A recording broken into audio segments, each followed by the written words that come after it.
League of Ireland, Matchday 10, let's get into it. Starting off with Sligo Rovers versus Derry City, and look, I'm not going to lie, this was a very drab, boring, dull game. Like, a spade, lads. This was not an entertaining watch. I mean, it took until, the 23rd minute for something to happen when Winchester for Derry, admittedly, near 30 yards out, hits an absolute screamer off the post. Had that gone in, that would have been a belter, but alas, it just didn't. I mean, considering that was like the only highlight of the first half, I mean, yeah, that's really not ideal. I mean, Derry's only other real chance in this game was in the 71st minute when O'Reilly took a pretty decent shot, to be fair, against Sargent, but I mean, straight down his throat. He's not letting that in. I mean, yeah, it was a good shot, but a simple save. I mean, look, Sligo could have robbed all 3 points in this game. McElroy in the 77th minute, a corner comes in, flicks it across the face of goal, hits the inside of the post, and somehow stays out. I mean, pretty unlucky there for Sligo, but honestly, that was probably the best chance either team had. Yeah, this game was not going to be one that lives long in the memory. Shamrock Rovers 3, Shels 2. Honestly, this was a very, very entertaining game. I didn't think this game was going to be as good as it was, but hey, I'm happy to be proven wrong. And look, Rovers did look the most threatening of the two teams throughout the majority of the game. I mean, the first real chance came to Rovers with Burke hitting a pretty good shot from outside the box. And to be fair, a well-timed save by Spiel to keep it a 0-0.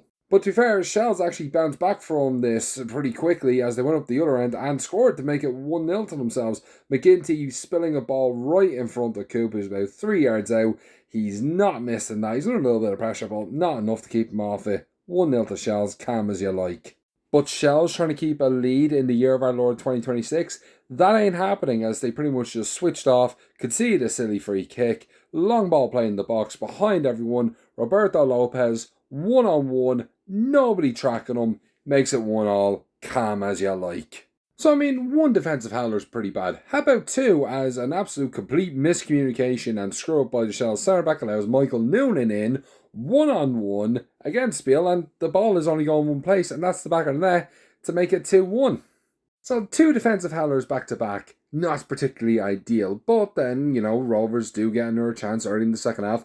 Mulrenny with some decent dribbling, gets around, gets through the Shels defence, has a shot, but Spiel, very nice save, pushes out for a corner kick. Okay, a defensive recovery for Shels. Yeah, no, Spiel immediately goes from hero to zero. He fumbles the ensuing corner kick, drops it right in front of Burke, 3-1. And I mean, Burke is a yard out. He's not missing that in a million years. Like, complete capitulation of Shels' defence. 3-1 to Shamrock Rovers. But Shels do look to get retribution for this as Ledwich hits a pretty decent half volley, but McGinty catches it all day every day in the 60th minute. Shamrock Rovers immediately go up the other end. Michael Noonan finds himself clean 1-on-1 again, but this time Spiel makes no mistakes, gathers it up, saving Shels from going 4-1 down.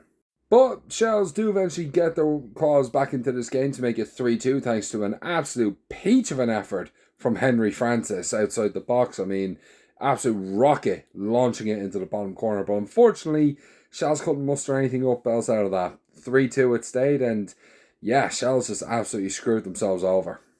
Bohs won, Waterford won, another slip up for Bohs, and another huge upset result for Waterford. And honestly, yeah, Bohs did not look good in this game at all. The opening half an hour of this game, fair enough, they had the majority of the chances, but most of them were either from set pieces or crosses that Doherty was able to deal with. No real issue. And speaking of Doherty, I don't know where he's come from, but honestly, I think he's making a real case to be Waterford's future number 1 with some of the saves he pulled off in this game. But Waterford took the lead thanks to John Mahon, which I mean, to be fair, it was a bit ironic considering how many set pieces and crosses Bohs had wasted. Waterford just need this one to go right, and John Mahon rises above everyone, headers it across the face of goal into the bottom corner, 1-0 to Waterford. But this is where I make the claim that Doherty should honestly be Waterford's number 1. I mean, just save after save after save, including a pretty good outside the box effort from Devoy, a point blank effort from Colin Whelan. Honestly, the man Doherty was on fire, and genuinely, I do think he has a strong case to be considered Waterford's number 1 keeper going forward. But alas, he couldn't keep them out forever, as Waterford did unfortunately concede a penalty, slotted home by Colin Whelan, and that was all Bohs needed to stay in this game. They do keep their undefeated run, but honestly, this was a ridiculously bad performance by them. And Waterford, honestly, They can feel a little bit hard done by, but at the same time, didn't really create anything else after their first goal. So, yeah, fair enough. Like a draw, fair enough result. Drogheda 2, Galway 3, and honest to God, this game could have finished 5-4 at one point. The amount of chances both teams had here, just attacking football after attacking football. Drogheda going 2-0 up within the first 20 minutes thanks to a header by Mark Dunn in the 3rd minute and Godin scoring in the 18th minute. But in between those two goals, Brandon Kavanagh, great chance outside the edge of the area, just couldn't get it on target. But honestly, Drogheda could have been 3-0 up within inside the first 20 minutes. Now, being 2-0 down in the opening 20 minutes is not particularly ideal, as Galway learned pretty quickly as Lombardo pulls it back to make it 2-1 with a beautiful little effort just outside the box, put it past the keeper, no complaints there, it was a good goal. Now, a couple of more fast counter-attacks by Drogheda could have seen them getting a 3rd goal, but alas, it was not to be. Second half kicks off, and then 2 absolute beautiful chances got in on a half volley. Great save by Watts, tips it over the bar, and Mark Doyle, a free header inside the box just before the hour mark, can't put it away. Watts, fantastic save. Honestly, Drogheda should have put the game to bed then and there. And it did come back to bite them almost immediately as Galway went up the other end. A lovely glancing header finds Twardek, 1-on-1, chips the ball over the keeper into the bottom corner. Absolute peach of a finish, 2-2. Galway with all the momentum on their side, just proving their lethalness as Paisold makes it 3-2 after finding himself unmarked in the Drogheda United box. I mean, yeah, he's just not going to miss a chance like that. And to be fair, he could have had his second, Galway's 4th, had he kept his shot down in the 84th minute. Unfortunately, he just got a little bit away from him and went over the bar. I mean, a bit unlucky there, if we're going to be honest. But yeah, it stayed 3-2. Galway with a comeback win after being 2-0 down within the first 20 minutes, and Drogheda lived to rue the chances they missed. Dundalk 2, Pats 0, and yeah, look, no complaints here. Dundalk, the much better team out of the two. I mean, look, Pats had some early chances, Max Mata, which was saved beautifully by Minogue, and then McKellen can't follow up with a rebounder. Dundalk make Pats pay by going up the other end. Wilson with a half volley chance to flex off Joe Redmond, goes over Joey Anang into the back of the net, and yeah, it's 1-0 to Dundalk. And it wasn't long until it was 2-0 as Sean Hoare does an absolute howler of a back pass, which is picked up by Tracy, gives it to Horgan. Horgan's running clean through on goal. Great save by Joey Anang, but he can only push it back out to Tracy, who started that counter-attack. 2-0 to Dundalk. And yeah, Dundalk, 2 goals to the good, just decide to sit back and just stop any real attacks that Pats have. The best chance Pats had after going 2-0 down inside the first half was McKellen found himself in a pretty good position in the box, decides to take a shot and absolutely skies it over the bar. I mean, should be doing a lot better from that position.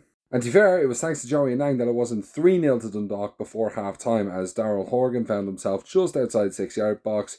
Bit of a scruffy shot, but we've seen worse go in. Joey Anang thankfully getting his legs to it to clear the ball away. Well, Pats did look like they had a bit more fire in them at the start of the second half. I mean, Edmondson with a great chance in the 50th minute, just dragged it wide of the post, unfortunately. But yeah, that was pretty much the only good chance Pats had in the second half. I mean, anything else, they just are either shooting from range and a bit of hit and hope, or just needlessly overcomplicating things around the box. It just, yeah, a bad day for Pats, a great day for Dundalk, and yeah, Dundalk, the rifle winners in the end.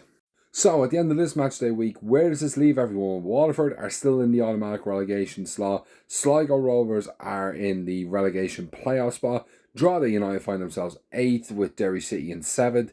Dundalk, Shamrock Rovers and Bohs all occupying the European spots, whereas St. Pat's are still top of the league on goal difference.